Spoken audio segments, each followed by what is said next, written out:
Hey everybody, this is Movie Man here. I'm finally back making a video. This is not going to be one of my normal, reviews or appreciations or anything like that. As you can tell from the title, this is a personal list. A lot of times people ask me, because they know I'm such a huge movie buff, they ask me what are my favorite movies, and that video will be coming at a later time.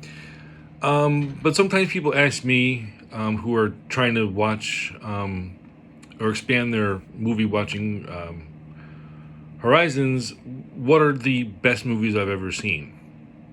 What are my top 10 movies I've ever seen? So on and so forth. So I decided it's about time that I put down onto video my personal top 20 of all time. Now remember, this is my personal top 20. These are based upon the hundreds of movies that I've seen. I know a lot of times when people look at top 10, top 20 lists, a lot of times a movie like The Searchers comes on. I've never seen all of The Searchers. I have to confess I'm not a huge Western guy. So maybe once I see it, maybe that'll crack my list somewhere, but until now, this is my personal top 20. Now, I'll give you my top 10. I'll give a little bit of a little blurb on why I picked each movie in the top 10. And then from there, I'll just read off numbers 11 through 20. There are going to be some recognizable movies on here, ones you've seen on other, more well-known lists, but whatever. Okay, so here we go. My top 20 movies of all time. Number 1 is an Orson Welles film, but it's not the one you think. My number 1 movie of all time is 1958's Touch of Evil, directed by and starring and written by Orson Welles. Now, some of you may say, really? Yeah, this is, to me, I don't know if I classify it as a film noir, but certainly it can be classified as a film noir, or it definitely comes at the end of that cycle. To me, this is just a movie that is the most perfectly filmed movie ever. From that opening tracking shot, which is not broken by anything, to there's a great scene later on when Orson's character attacks another character in a hotel room, and the way that scene is shot is just shows Wells' technical brilliance, why he's one of the great directors that have ever lived. It's a movie that just has a look and feel of just a being set on a border town. It's kind of a sweaty movie that's sort of just dripping with corruption, and you're just immersed in this border town struggle between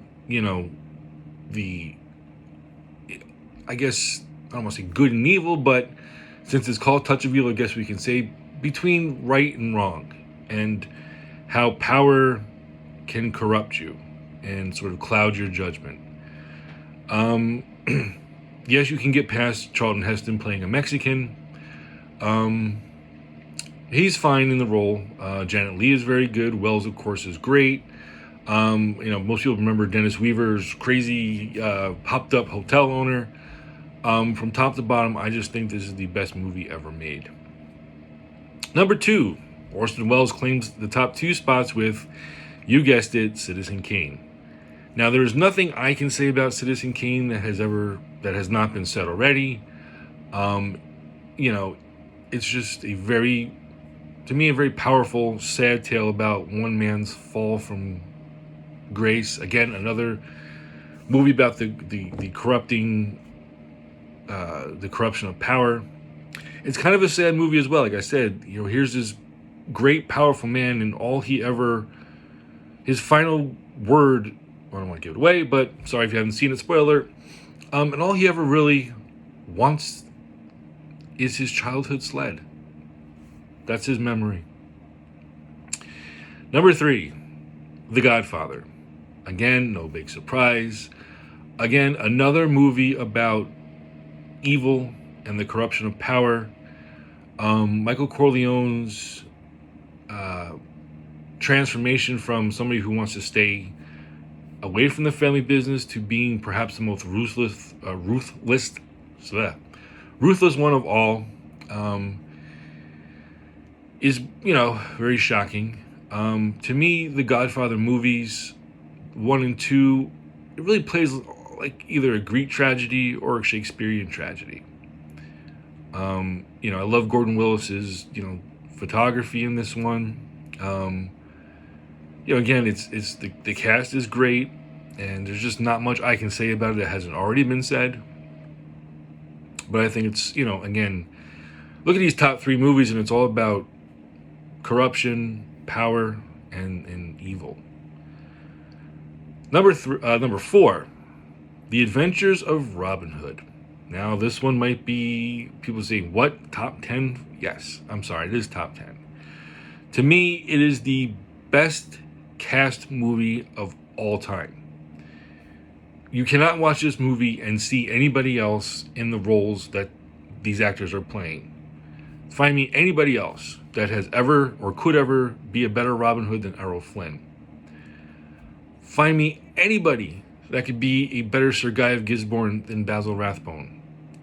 Anybody that could be better Lady Marian than Olivia de Havilland. Claude Rains is perfect. You go on down through the Merry Men, Alan Hale Sr. and Patrick Knowles, Eugene Pallette, who's one of my favorites. It is just the most perfectly cast film of all time. It is the most perfect adventure film of all time. It's got, the adventure, the swashbuckling action. It's got the romance. It's got, your villains. It's got your heroes. It is perhaps one of the most beautifully photographed movies ever. This is the reason why Technicolor was made.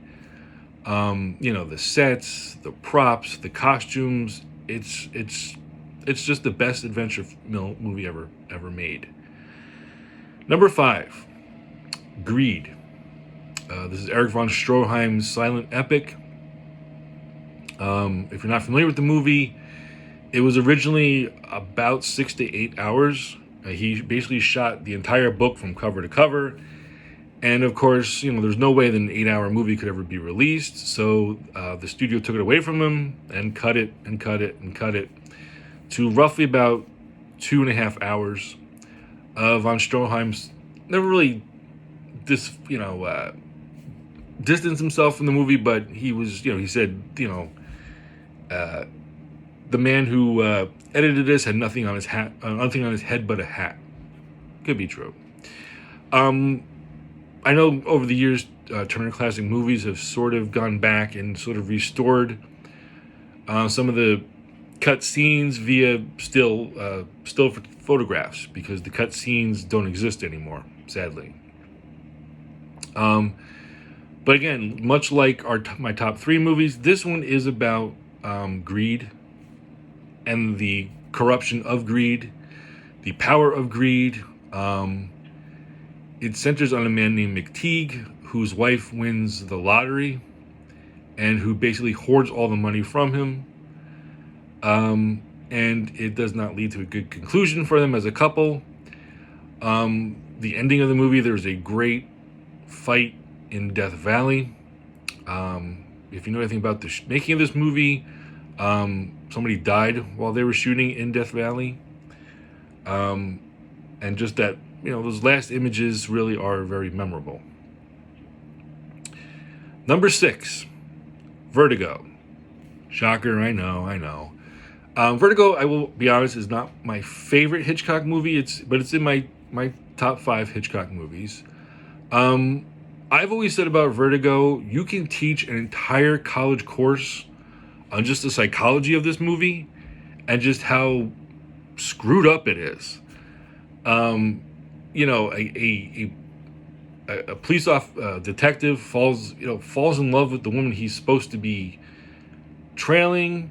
However, he's not the woman he thinks she is. If you've never seen this movie, you have to see it. Just know that it is just, you could ponder this one for weeks, hours, days, months, whatever. just think about how twisted it is.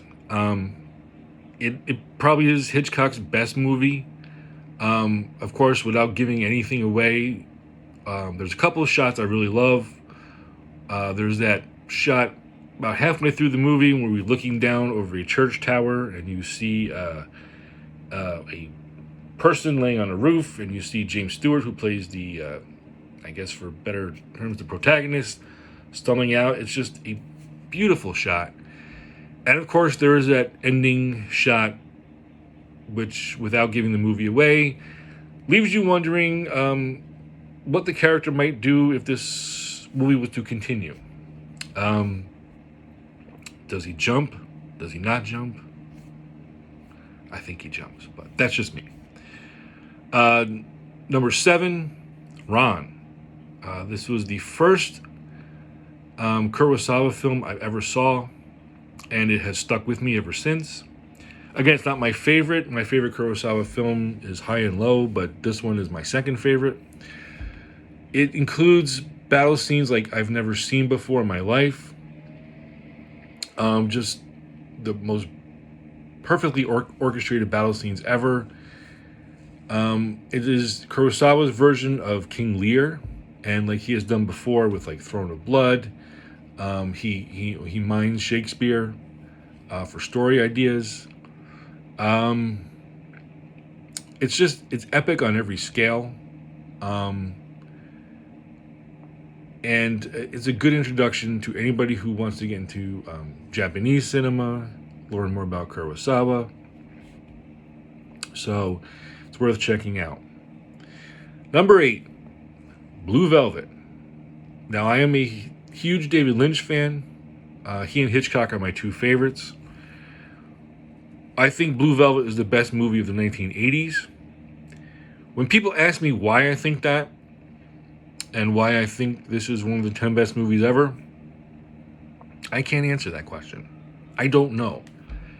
I will watch Blue Velvet, and once it's over, I'm like, I gotta watch that again. But I can't tell you exactly why, what makes this one of the 10 best movies ever, what makes this David Lynch's best movie. Yes, it's about the underbelly of what's going on. You know, if you rip off the facades of people's houses, what goes on behind the walls. Dennis Hopper gives his best performance. Really should have won an Oscar for this. Even should have gotten a nomination for this, but he didn't. Just the start of the Lynch-Kyle MacLachlan collaboration. Laura Dern's in this, another often Lynch collaborator. Jack Nance has a small part.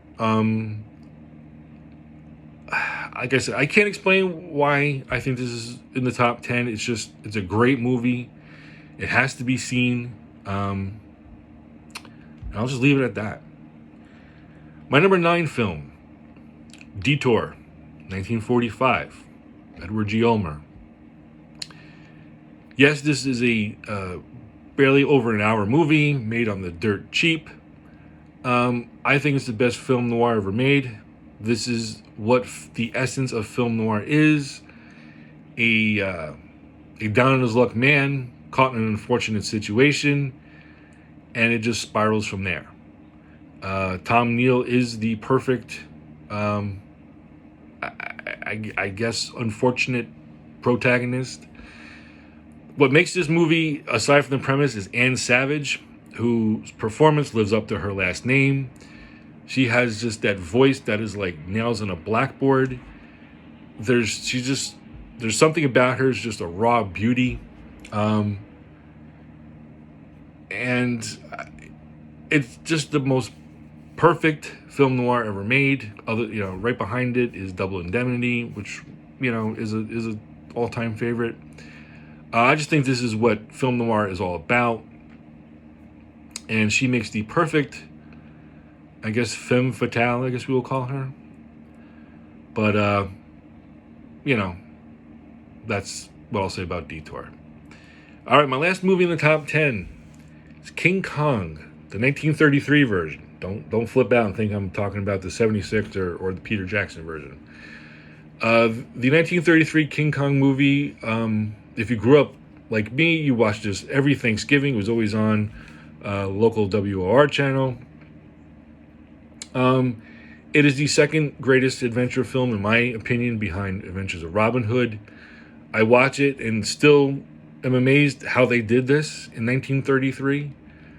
And you know, if you've never seen it, I recommend seeing it. If you've seen it a million times, you know what I'm talking about. Robert Armstrong is just fun in this movie. He is the perfect Carl Denham.